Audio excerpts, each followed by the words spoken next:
Hello, my name is Ahmed Mohammed, And I'm Nigel Stokes. and together we created Project Clean, autonomous robot for debris cleaning. With the help of our advisor, Dr. Vukia Jovanovic, as technology has evolved over the years, the amount of waste that is a byproduct from these inventions has increased. A majority of this waste is in form of non-biodegradable items, such as plastics that take a longer time, and then aluminums that take a long time. These items don't usually find their way into trash bins or recycling bins where they can be properly stored. In this event, they usually end up in our ponds, rivers, and ocean waves. We've gone to the point that we have a literal, and when I say literal, I mean literal, island size of garbage. It's formerly known as the garbage patch. So when we started this project, Ahmed and I just started brainstorming and we wanted to figure out how could we get rid of that much trash? How could we just pick apart and get rid of that much debris, especially something the size of the garbage patch? So our solution was an autonomous robot that we could use on the waterways, ponds, rivers, oceans to clean up either the surface or even in the water. So for our project, we had many different inspirations. We were inspired by animals, and we were especially inspired by many different projects that we had seen online. As far as inspirations go, you can see the picture on the left of a whale. We especially were inspired by the whale because of how it feeds on krill by opening its mouth and allowing the krill to feed in. We thought that'd be a great way to just basically scoop up trash and keep on moving. As far as the picture on the right, there were many projects that we saw, especially videos online, where there were multiple vessels in the water that had this net connected to them, and they just allowed the current of the water to push the trash into the net, and they gradually gathered trash in that way.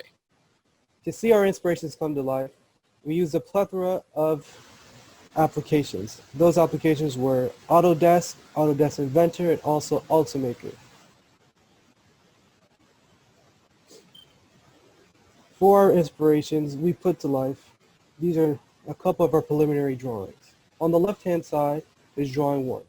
Drawing one is a two-propeller aquatic-based system that not only emits noises to scare away fishes, but also collects debris. As you can see in the hash marked area, this is where the debris will be landed in. On the right-hand side is drawing two. Drawing two is a submarine-based machine that we wanted to not only have the ability to create noise or havoc to scare away fishes, but also collect debris and trash under the surface as well as above. Earlier, I spoke of our inspiration being a whale, and this sketch on the left shows exactly that. This sketch here has a hinged mouth that we could open, and the trash would flow in and be housed in the hash marked area. And on the right, we have a more catamaran style sketch that has two holes, and this would be more like in the example of the video that I was speaking of, a vessel that could have a net hanging from it that would gradually grab trash that's flowing towards it. And then our last sketch here is a sea Roomba. Many people know of the household autonomous robot that just scoots along the floor and gathers trash. So we thought, why not try and have one for the surface of the water? This would have a vacuum-like system underneath it that would suck up debris and plastic, as well as having two propellers allowing it to scoot along the surface of the water. Ultimately, the team decided to choose the catamaran build. We did this not only because of its maneuverability and sleek design, but we did it for its ability to glide over the top of the water and collect debris at an accelerating rate. This will make it a seamless design in order to collect trash while also creating enough havoc to scare away fishes and other marine life. On the next slide, it will detail the components of our desired build. Here you can see the beginnings of the pontoons being made. The pontoons themselves are made in multiple layers, and in those layers they're hollow so that they're better able to stabilize the entire vessel for buoyancy. And as we continue up, you have the empty cavities on both pontoons that will house the different motors for the propellers in the back that we would install.